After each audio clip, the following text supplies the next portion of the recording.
We'll open our Bibles to Psalm 71 verse 20. Though you have allowed me to experience much bitterness and sorrow, you will restore me once again. स्तोत्र संहिता 71:20 मध्ये लिहिलंय, ज्या तू मोठे भारी कष्ट मला दाखवले तो तू मला पुन्हा जिवंत करशील. Praise God. देवाला धन्यवाद. He says, तो म्हणतो, though you have allowed me to experience much bitterness and sorrow, जरी तू माझ्या जीवनामध्ये मला फार कडूपण आणि कष्ट या सगळ्याचा अनुभव येऊ दिलाय, you will restore me once again. तरी सुद्धा तू परत एकदा मला पुनर्वसित करशील. मला ठाऊक आहे You will lift me up and bring me back to life. तू परत एकदा मला उचलशील आणि तू जीवनाकडे मला परत आणशील. मला माहित आहे This is the hope of every person on this earth, या जगातल्या प्रत्येक माणसाची ही आशा आहे that God has allowed us to experience many bitterness and many sorrows. की देवाने आपल्याला आपल्या जीवनामध्ये अनेक कडूपणा आणि अनेक दुःख कष्ट या सगळ्याचा अनुभव दिलेला आहे. But through it all, त्या सगळ्याद्वारे God is going to lift us up from the depths of despair. परमेश्वर आपल्याला निराशतेच्या खड्ड्यातनं बाहेर काढणार आहे. Praise God. देवाला धन्यवाद.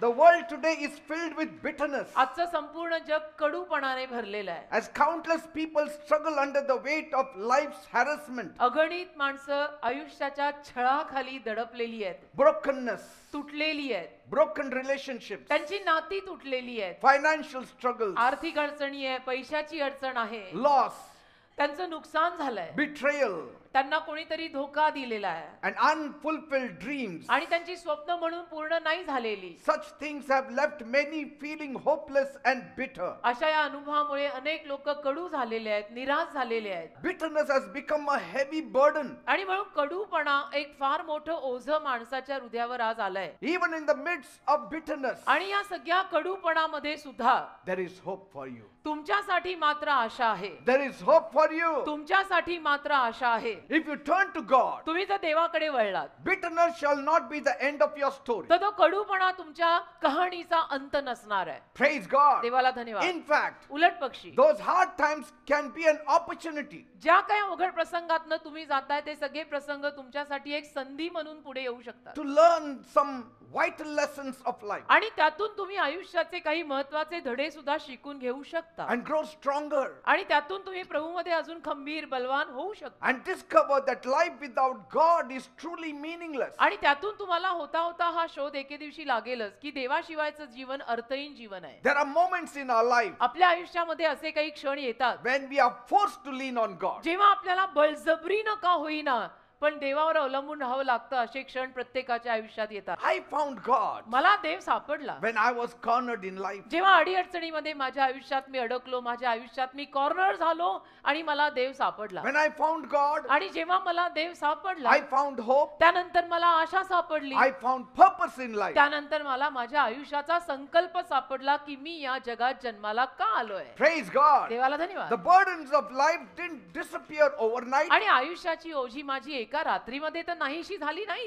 but I discovered परंतु मला हळूहळू कळलं a peace that I never knew was possible to have. जी शांती मला कधी माहित नव्हती त्या शांतीचा अनुभव मी घेऊ शकत होतो हे प्रभूत आल्यावर मला कळलं. Praise God. देवाला धन्यवाद. You get a peace from God एक शांती देवाकडनं आपल्याला मिळते बेटा, which is such a strength. आणि जी शांती एवढी मोठी ताकद असते ना की मी काय सांगू. In the midst of your bitterness, I pray that you get God's peace. तुम्हा लोकांना तुमच्या सगळ्या कडूपणामध्ये देवाकडची येणारी शांती मिळावी अशी आज मी प्रार्थना करतो. That's why I encourage you. आणि म्हणून मी तुम्हा लोकांना आज उत्तेजन देतो. Take your time to turn to God. देवाकडे वळायला जरा सवड काढून तुम्ही लोक या. Take your time to speak to God. जरा सवड काढा, जरा वेळ काढा आणि देवाशी बोला. Keep your phone aside, talk to God. थोडंसं आपला मोबाईल फोन बाजूला ठेवा ना आणि थोडं देवाशी बोला ना. Because कारण it will give you hundreds of blessings. त्यातून शेकडो आशीर्वाद तुम्हा लोकांना मिळतील. Hundreds of blessings. त्यातून तुम्हाला शेकडो म्हणजे 100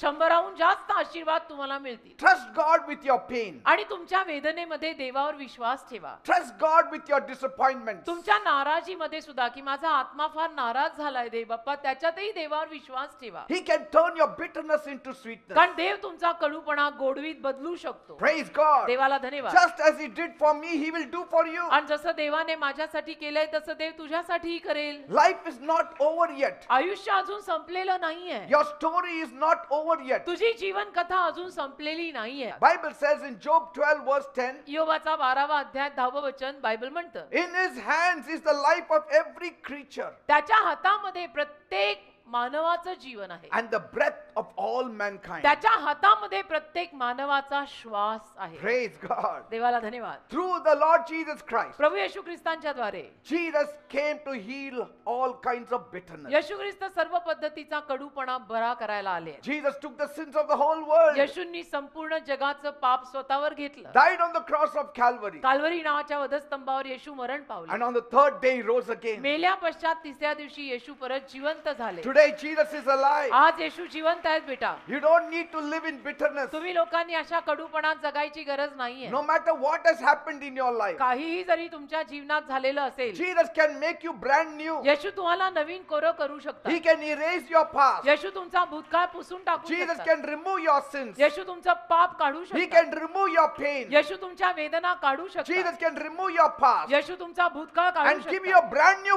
येशू future. तुम्हाला नवीन कोरं भविष्य देऊ शकतात. Praise God. देवाला धन्यवाद. Don't lose hope. अजिबात आशा नाही सोडायची. No matter what kind of bitterness it is. आणि मग तो कडूपणा काही असो, कुठल्याही गोष्टीपायी आलेला असो, फॅमिलीमुळे असो, नातेवाईकांमुळे असो, मित्रांमुळे असो, स्वतःमुळे असो, काही असो, Whoever has done harm to ज्या you, कोणी तुमचं काही बिघडवलेलं असो, whatever is the reason for आणि bitterness, जो कोणी तुमच्या त्या कडूपणा मागचं कारण असो, that bitterness that you are carrying on your जो heart कडूपणा तू तुझ्या हृदयामध्ये घेऊन फिरतोय ना, because somebody cheated you, कारण कोणीतरी तुला फसवलंय, somebody took advantage of you, कोणीतरी तुझा गैरफायदा घेतला, somebody disturbed your peace. कोणीतरी तुझी शांती डिस्टर्ब केलेली आहे, All that is there, ते isn't it? सगळं आहे ना. These kind of bitterness, अशा पद्धतीचा हा जो काही कडूपणा असतो, Jesus will remove it. येशू तो सगळा कडूपणा काढतील. When Jesus comes, आणि येशू जेव्हा येतात, your bitterness talk will turn into sweet talk. त्यावेळेला तुमच्या कडूपणाचं बोलणं सगळं गोडवीत बदलेल All your bitterness will leave you. आणि सगळा तुमचा कडूपणा तुम्हाला सोडून निघून जाईल. Praise God. देवाला धन्यवाद. Amen. आमेन.